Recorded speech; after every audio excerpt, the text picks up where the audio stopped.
Chapter 4 छोटी छोटी खुशियां। मिसेस विकेट का घर बेढंगा सा था और फिर जो कमरा चित को रिहाइश के लिए मिला वो ज्यादा खुला नहीं था, लेकिन रोशन और आरामदेह जरूर था। घर का माहौल भी बहुत नफीस और पुरसकून था। जिस दिन मौसम खुशगवार होता तो वो खेल के मैदान में निकल जाता। स्कूल के तालिब इल्म इसका खुश दिली से इस्तकबाल करते और वो इनसे गप्पे लगाने लगता। जब नए साल का आगाज होता और स्कूल में नए तालिब इल्म दाखिल होते तो चिप्स इन तमाम नए लड़कों को अपने हाथ चाय की दावत पर बुलाता। कस्बे की वाहिद बेकरी को वो उम्दा केक का ऑर्डर देता। इस तरह की दावत अब चिप्स की जिंदगी का एक हिस्सा बन चुकी थी। वो मेजबानी के फराइज बड़ी खुश दिली और नफासत से अदा करता, बड़ी उम्दगी से चाय बनाता। इसके एहतमाम को देखकर इसके छोटे मेहमान बहुत खुश होते। वो हर लड़के से इसका नाम और इसके खानदान के बारे में मालूमात हासिल करता। बातों के दरमियान वो लड़कों की प्लेटों पर भी निगाह रखता, क्योंकि वो नहीं चाहता था कि कोई लड़का तकल्लुफ की वजह से किसी चीज से महरूम रह जाए। 4 बजे इस तकरीब का आगाज होता और जो ही 5 बजते चिप्स रुक रुक कर कहने लगता, बड़ी खुशी हुई तुमसे मिलकर, मगर अब तुम यहाँ मजीद नहीं ठहर सकते। इसके बाद वो एक एक से खुश दिली से हाथ मिलाता, देवड़ी तक रुखसत करने आता। वो लड़कों को सड़क पार करके स्कूल की तरफ भागते देखता। इधर लड़के इसके बारे में राय दे रहे होते। बड़ा शरीफ आदमी है, चाय बहुत अच्छी पिलाता है, मगर देखो अचानक कैसे हमें जाने के लिए कह दिया। जब मिसेस विकेट दावत का बचा कुचा सामान समेटने आती तो चिप्स उसे बताता, बहुत अच्छा वक्त कटा। फलां जो पहले हमारा शागिर्द था, इसका बेटा भी आया। तुम्हें तो वो लड़का याद होगा जो गेंद लेने छत पर चढ़ गया था। अहमद की गर्दन टूट सकती थी। तुम भी तो उस जमाने में वहीं स्कूल में थी। मिसेस विकेट को सब कुछ याद आ जाता, क्योंकि वो ब्रुकफील्ड स्कूल के हॉस्टल की निगरान रह चुकी थी। उसने बड़ी कफायत से पैसे जमा करके ये मकान खरीदा था, जिसमें अब किराएदार रहते थे, और वो बड़े मजे से पुरसकून जिंदगी गुजार रही थी। वो मिस्टर चिप्स का दिल से एहतराम करती और इसकी सब जरूरतों का ख्याल रखती थी। मिसेस विकेट के यहाँ जिंदगी वाकई बड़ी खुशगवार और पुरसकून थी। चिप्स की जिंदगी में कोई तशवीश थी ना परेशानी। इसकी अपनी कफालत के लिए तो पेंशन की माकूल रकम ही काफी थी। फिर इसने कुछ रकम जमा भी कर रखी थी। इसने कमरे को बड़े अच्छे तरीके से सजा रखा था। वो बहुत अच्छे ज़ौक का मालिक था। इसके अपने कमरे में 2-3 अलमारियां किताबों से भरी थीं, और इनाम की ट्रॉफियां, साबका तालिब इल्मों के कार्ड और दस्तखत शुदा तस्वीरें, स्कूल के ज़माने की सरगर्मियों की तस्वीर। किताबों में ज़्यादा तादाद यूनानी और लातीनी अदब की किताबों की थी। यही मजमून था जो उसने सारी उम्र पढ़ाया था। कुछ किताबें अंग्रेजी अदब के बारे में भी थीं, और फिर जासूसी नावलों के अंबार, सस्ते एडिशन। मिस्टर चिप्स को इन जासूसी नावलों से बड़ी दिलचस्पी थी। बरसहा बरस कदीम लातीनी अदब पढ़ाने के बाद भी वो लातीनी और यूनानी जबानों को मुर्दा समझता था। मिसेस विकेट के यहाँ जिंदगी बसर करते हुए इसकी जिंदगी में छोटी छोटी खुशियों को बहुत अहमियत हासिल हो गई थी। कुछ वक्त तो वो पढ़ने में गुजारता और ज्यादा वक्त माजी की यादों में खोया रहता। इसका सर सफेद हो चुका था, लेकिन बुढ़ापे के बावजूद इसकी तबीयत में खुश मिजाजी मौजूद थी। वो चिड़चिड़ा नहीं था। वो चाय पीता, मेहमान नवाजी करता, ब्रूकफील्ड की जदीद लुगत की इस्लाह तरमीम में मसरूफ रहता, या फिर खत लिखने बैठ जाता। वो खुश खत नहीं था, मगर इसकी तहरीर पढ़ने में कभी किसी को दुश्वारी ना होती थी। जब भी स्कूल से कोई नया उस्ताद आता, वो उसे चाय पर जरूर मद्दू करता। उसी तरह नए तालिब इल्म भी इसकी मेजबानी से लुत्फ उठाते थे। खिजान की पहली सेमाही में वो नए उस्तादों का ब्रूकफील्ड स्कूल में तकर्रुर हुआ तो चिप्स ने हस्बे मामूल ने चाय पर बुलवाया। चाय पीकर जब वो वापस आए तो एक दूसरे से कहने लगे, यार बुढ़ा मजेदार किरदार है। तुमने देखा चाय किस एहतमाम से बना रहा था। बेचारे की शादी जो नहीं हुई, इसलिए वो उसे एहतमाम से चाय बना रहा था। वो नहीं जानते थे कि जो कुछ वो कह रहे हैं वो गलत है। चिप्स कमारा नहीं था, उसकी बाकायदा शादी हुई थी। यह अब एक अलग बात कि ब्रूकफील्ड स्कूल के उस्तादों में से किसी को भी याद नहीं रहा था कि इसकी बीवी भी हुआ करती थी। चैप्टर 5 मोहब्बत और शादी। चाय की महक اور آگ کی خوشگوار حدت یادوں کو تازہ کر دیتی تھی۔ 1896 بہار کا موسم تھا۔ تب چپس 48 برس کا ہو چکا تھا۔ اس عمر میں انسان کی عادتیں پختہ ہو جاتی ہیں، انسان اپنی زندگی کے خاص سانچے میں ڈھل چکا ہوتا ہے۔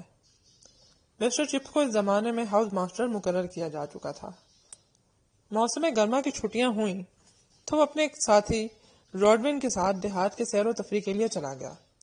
ہفتہ بھر انہوں نے خوب سیر کی، خوب کو پیمائی کی، پھر راڈون کو اپنی نجی مصروفیات کی بنا پر واپس جانا پڑا۔ چپس ایک گاؤں میں اکیلا ہی رہ گیا۔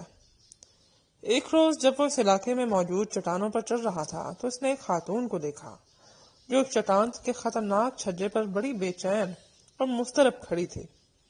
وہ ہاتھ ہلا رہی تھی، جس سے چپس نے یہ سمجھا کہ وہ مدد کے لیے بلا رہی ہے۔ چپس اس کی مدد کے لیے چلا تو اس کا ایک پاؤں پھسلا اور ٹخنے میں موچ آ گئی۔ یہ بھی پتا چل گیا کہ نوجوان خاتون کو کسی مدد کی ضرورت نہیں تھی، وہ تو خود اچھی بھلی کوہ مہما تھی اور ہاتھ ہلا ہلا کر دراصل اپنی ایک سہیلی کو بلا رہی تھی جو پیچھے رہ گئی تھی۔ مسٹر چپس گیا تو اس کی مدد کے لیے تھا، مگر موچ آ جانے کی وجہ سے خود اسے مدد کی ضرورت پڑ گئی۔ اس سے پہلے چپس کو عورت ذات میں کبھی کوئی خاص دلچسپی نہیں رہی تھی، بلکہ وہ ان کی موجودگی میں گھبرا جایا کرتا تھا۔ وہ چونکہ فطری طور پر کمگو تھا، اس لیے عورتوں سے خائف رہتا تھا۔ پھر اس کے زمانے میں عورتوں میں جو آزادی کی لہر چل نکلی تھی وہ اس سے بھی خوش نہ تھا۔ چپس کا یہ خیال تھا کہ عورت مرد کی محتاج ہے۔ اب جو اسے موچ آئی اور اسے عورت کی مدد کا محتاج بننا پڑا تو اسے بہت تکلیف ہوئی۔ بہرحال اس نوجوان خاتون کی سہیلی بھی آ گئی اور ان دونوں نے مل کر کسی نہ کسی طرح چپس کو گاؤں میں اس کی رہائش گاہ تک پہنچا دیا۔ اس خاتون کا نام کیتھرین برجس تھا۔ اس کی عمر 25-26 برس ہوگی، چپس سے کم از کم 22 برس چھوٹی۔ وہ خاصی خوبصورت تھی، آنکھیں شوخ اور چمکدار نیلے رنگ کی، بال بے حد نرم و ملائم اور سنہری، سرخ رخسار۔ کیتھرین اپنی سہیلی کے ساتھ یہاں سیر و تفریح کے لیے آئی ہوئی تھی اور دیہاتی رہائش گاہ میں مقیم تھی۔ وہ یہ سمجھنے لگی تھی کہ چپس کو جو حادثہ پیش آیا ہے اس کی ذمہ دار وہ خود ہے، اس لیے وہ ہر روز چپس ادھیڑ عمر کے خاموش تباشس کو دیکھنے کے لیے آنے لگی۔ وہ سائیکل پر سوار اکیلی ہی چپس سے ملنے آتی۔ چپس کو خواتین کا اکیلے آنا اور بطور خاص سائیکل کی سواری کرنا بہت ناپسند تھا۔ چپس مجبور تھا، موچ کی وجہ سے وہ چل پھر نہیں سکتا تھا۔ کیتھرین کی تیمارداری سے اسے حوصلہ ملا اور یہ احساس بھی ہوا کہ اگر کیتھرین اس سے ملنے نہ آتی تو وہ بڑی تنہائی اور بے بسی محسوس کرتا۔ کیتھرین کے بارے میں اسے جلد ہی معلوم ہو گیا کہ وہ ایک گورنس ہے اور ان دنوں بیکار تھی۔ اس نے کچھ رقم جمع کر رکھی تھی، اس کی وجہ سے وہ مالی پریشانی کا شکار نہیں ہوئی۔ وہ اعلیٰ تعلیم یافتہ تھی اور عورتوں کے حقوق کی زبردست پرچار کی تھی۔ وہ خاصے انقلابی خیالات رکھتی تھی۔ جب وہ چپس سے ملنے آتی تو موسم گرما کی ان دلچسپ لمبی دوپہروں میں اپنے خیالات کا اظہار بڑے جوش سے کرتی۔ چپس کم گو شخص تھا، اس لیے وہ نہ تو بحث کرتا نہ اس کے خیالات کی مخالفت۔ ادھر کیتھرین کی سہیلی چلی گئی مگر وہ اکیلی ہی وہاں رہی۔ چپس اب بیساکھیوں کے سہارے لڑکھڑا کر چلنے لگا تھا۔ وہ دھوپ میں جا کر بیٹھ جاتا اور کیتھرین کے بارے میں سوچنے لگتا۔ یہ سوچ فطری تھی۔ جب وہ اس سے ملنے آتی اور باتیں کرتی تو چپس کو یہ بھی محسوس ہونے لگا کہ اسے اس کے نسوانی رفاقت میں بڑا سکون ملتا ہے۔ چپس میں یہ جرأت نہیں تھی کہ وہ اسے بدصورت قرار دے سکتا، کیونکہ کیتھرین واقعی خوبصورت اور جاذب نظر تھی۔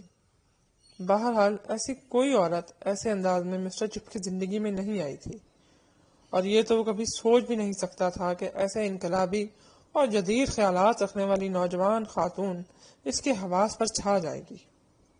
اب وہ اس کا انتظار کرنے لگا کہ کب وہ سائیکل پر سوار اسے ملنے آتی ہے۔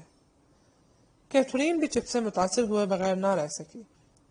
اس کا خیال تھا کہ ادھیڑ عمر کے ایسے لوگ جو ٹائمز اخبار کا مطالعہ کرتے ہیں وہ بہت قدامت پسند ہوتے ہیں اور جدید خیالات سے نفرت کرتے ہیں، مگر چپس کی کم گوئی اور سنجیدگی نے اسے بہت متاثر کیا۔ وہ مسٹر چپس میں دلچسپی لینے لگی، اور سچی بات یہ ہے کہ خود اسے بھی معلوم ہوا کہ یہ دلچسپی کیسے پیدا ہوئی ہے۔ बहरहाल चिप्स की सारी कदामत पसंदी और अखलाकी असूलों के बावजूद उसे चिप्स की साफ गोई पसंद आई।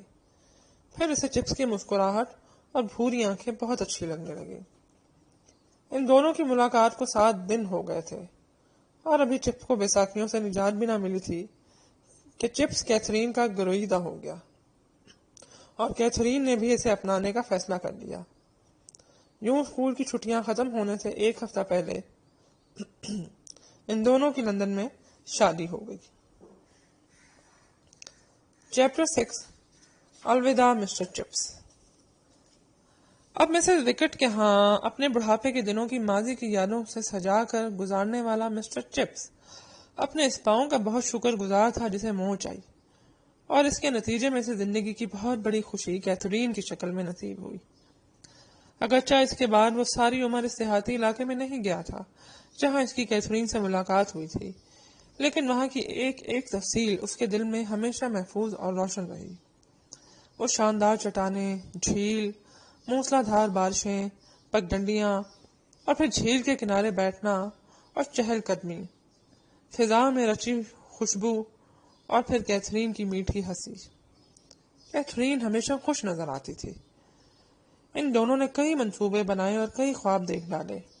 चिप्स अलबत्ता कदरे बेचैन सा रहता कि कैथरीन को कहीं ब्रूकफील्ड में रहने से कोई दुश्वारी ना हो। स्कूल के कुछ असातिज़ा ऐसे थे जो शादीशुदा थे और उनकी बीवियां इनके साथ ही रहती थीं। कैथरीन कहती थी कि इसे स्कूल के बच्चे अच्छे लगते हैं, मगर चिप्स दिल में डरता रहता कि सैकड़ों तालिब इल्मों की मौजूदगी कहीं कैथरीन के लिए नाखुशी का बायस ना बन जाए। कैथरीन ने इसे कहा था, जब मेरी तुम्हारी पहली मुलाकात हुई तो मैं समझी कि तुम कोई वकील हो, दंदान साज हो या फिर कोई कारखानादार, मगर तुम स्कूल मास्टर निकले। इन सबसे मुख्तलिफ, इन सबसे ज्यादा अहम।